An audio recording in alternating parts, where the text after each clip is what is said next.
Hi friends, welcome back to the channel. My name is Becca. If you are new here, thank you so much for clicking on this video. I really appreciate it. Today is just kind of a fun, impromptu video because over the last week or so, I have made a few trips to the thrift store. It is one of my favorite things to do. If you've been around on the channel for a while, you know I talk about my love for used and secondhand books a lot. I'm generally very picky about the books that I buy new, but going to the thrift store and buying used books is kind of where I let myself grab things that I like just for aesthetic purposes, get things I wouldn't usually buy. I think I have about 10 books here. You have a mix of fun things. I generally get all of my classics at the thrift store, so I do have a few classics in here. I did go to the thrift store with my sister and did a cozy fall weekend reading vlog, so I'll link that as well if you're interested in catching that one. Please consider subscribing, I would really appreciate it, and let's get into the books. So just in case you guys are curious, I always get all of my used books from Savers and Goodwill. So the first one I'm very excited about. I know nothing about it. Usually I would Google books at the thrift store if I haven't heard of them before and just kind of get a general gist, but this one I didn't want to do that because it just felt like it was given to me on a silver platter for the fall time. I've been wanting one of those really like cutesy kind of Hallmark Halloween spooky books. So I found this one, which is Ghost of a Potion. This is what I think is kind of like a series that this author does. This one says The Magic Potion Mysteries. So I'm assuming it's a Halloween cozy mystery. There's cats on the front. I love potions. I even have a potion bottle like tattoo. Looked really cute. It was $1.99, and this is what I just want to go in blind. I just want to put on my twinkly lights, put on some Halloween fall mood room YouTube, and just see what this is about. It's Halloween in Hitching Post, Alabama, and potion shop owner Carly Bell Hartwell has an especially spooky customer to handle. With all the ghosts that haunt her at this time of year, Carly doesn't exactly rush to celebrate Halloween. Same. I'm not haunted by ghosts, but Halloween isn't necessarily my favorite holiday. Even a costume ball organized by her boyfriend Dylan's mother, Patricia Davis Jackson, so many names. I don't need their full government name, but okay. Holds little allure. But to please Dylan, who wants peace between the two women, Carly reluctantly agrees to attend. I just think this is gonna be so fun. By the way, this is my new, one of my new little Halloween finds. I got this at Ross for 99 cents. Again, it'll be in the vlog. Black coffee, in case you're curious. Okay, next we have a Penguin Classics edition. This is Louisa May Alcott's The Inheritance. I have never heard of this classic before, but I thought this cover was absolutely gorgeous. It's Alcott's debut novel. She wrote Little Women as well, which is not my favorite classic. I've read it and I did enjoy it. It just is not one of my top. When it comes to classics, I'm kind of more of like a Bronte sisters fan, to be honest. This was written in 1849 when Louisa May Alcott was just 17. The Inheritance is the captivating tale of Edith Adelon, an impoverished Italian orphan who innocently wields the charms of virtue, beauty, and loyalty to win her true birthright. Interesting. Again, I grab a Penguin Classic whenever I see it. It's crazy the pricing of books because this was originally sold for $15 for this little book and I got it for $1.99 at Goodwill. 5 years of French and I still cannot get the accents. Les Misérables. This. Les Misérables. That's just a tough one. Certain things in French, I feel like I can really get the accent. And like the cadence of French speaking. This one is really tough for me still to pronounce. So anyway, the Victor Hugo, famous story, famous movie, all of that. So this is a fat one. And I do collect these Barnes & Noble classics. I really enjoy them. So this one is going up on my Barnes & Noble Classics shelf. I have one more classic, so let's just do that. Another Penguin Classic edition. This is John Steinbeck, The Winter of Our Discontent. I think this sounds like a good winter read. I don't know about you. Another one that I don't hear much about. I am a fan of the Steinbeck that I have read. So this is his provocative meditation on American morality in the mid 20th century. If you're not aware, John Steinbeck is very famous for like his Americana, the American dream, the American kind of culture. I find it very interesting. I have read Grapes of Wrath and Of Mice and Men. Again, really enjoy the cover. It's a kind of shorter classic, which I find to be helpful. It's only 279 pages. I'm also thinking about doing like a guide to just beginner classics. If you'd be interested in that, please leave me a comment below. I love reading classics, but I don't read them as much as I would like because I've kind of got through all of the like easy, shorter, more digestible classics. And now I'm having to kind of go into the like, okay, serious business classics, you know, like this. So anyway, originally a $17 book and it was $1.99 at Goodwill. I am a big Kristen Hannah fan. I've read 3 of her novels now and I've honestly loved every single one.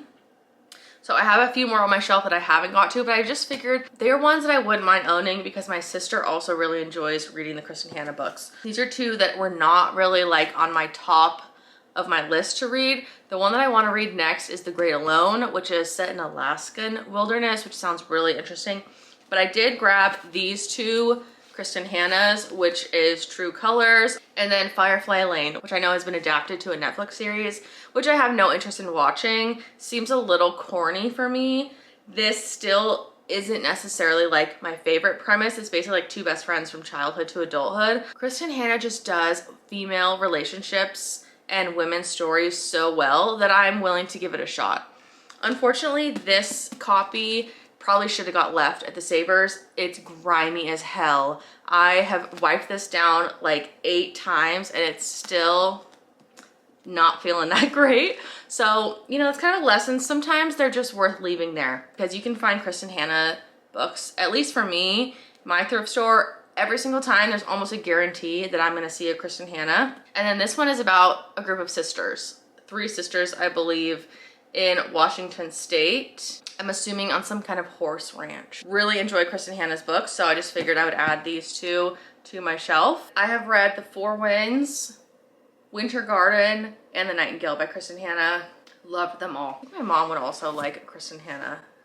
My parents are often asking me to bring them books for them to borrow and read, so it might be something that I do. This one was just kind of a impulse buy because I kind of have this internal list of like middle grade kind of classics that I never read as a middle grade young teen child,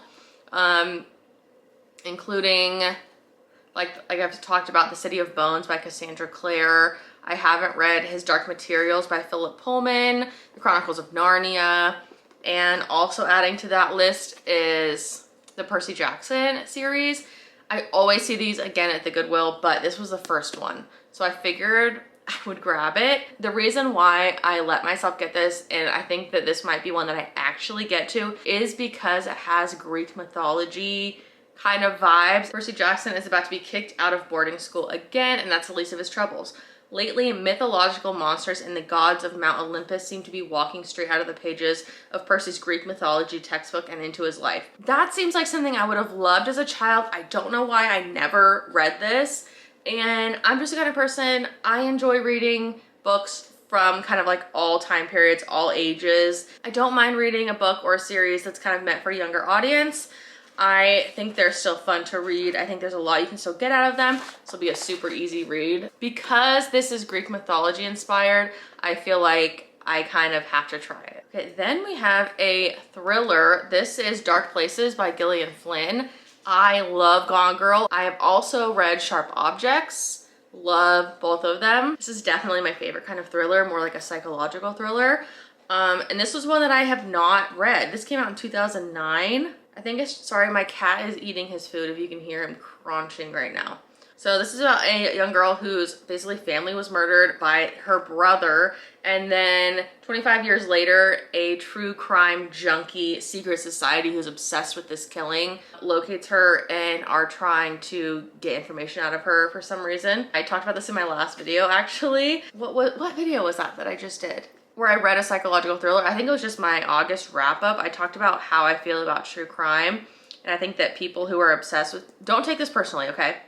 Don't take this personally, but I think there is a limit and it can cross over into disrespect and unhealthy obsession for people who are that obsessed with true crime and use other people's tragedy and trauma as their entertainment. I have a lot of feelings about that, so I'm curious how I feel about this one.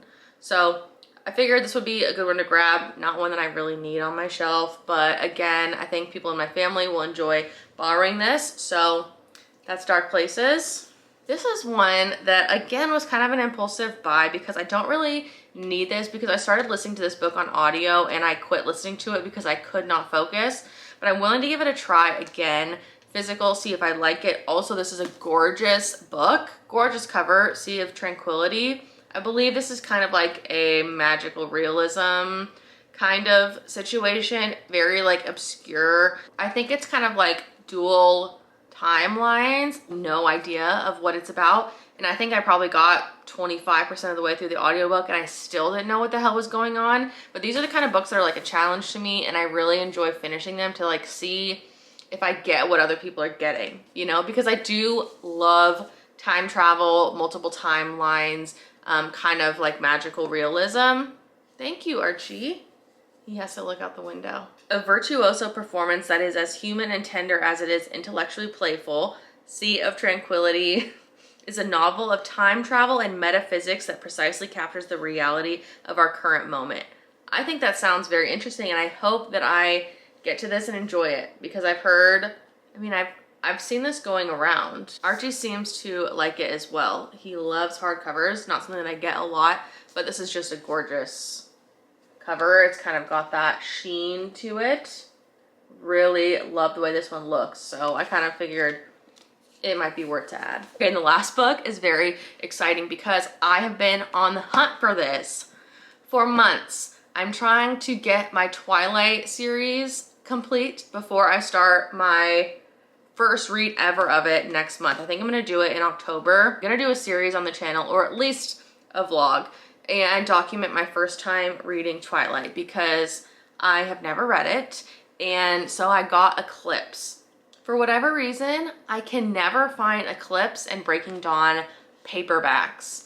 I see them every single time in hardcover. This is the first time I've ever seen Eclipse. They actually had this one and the one that has the actors like photos, the movie versions. I didn't want that. I wanted these classic ones. Very excited. Now I just need to get Breaking Dawn. I believe that's all of them, right? And then Midnight Sun is like, from Edward's perspective, I feel like that might not be something that I do. If I find it in a paperback, I'll probably add it to the collection, but this one is the third in the Twilight. So now I have the first three. I just need a Breaking Dawn paperback, and if I don't find one before I get to it in my reading of this series, I'll just buy it on eBay or something. Very excited to find this because I'm telling you guys, there's something about these paperbacks that are just hard to come by. So I just wanted to share some of my recent thrift pickups with you guys. Like I said, it's one of my favorite things to do and I enjoy sharing them. Thank you so much for watching. Please be sure to subscribe for lots more fun fall reading content and I'll catch you guys in the next one. Bye.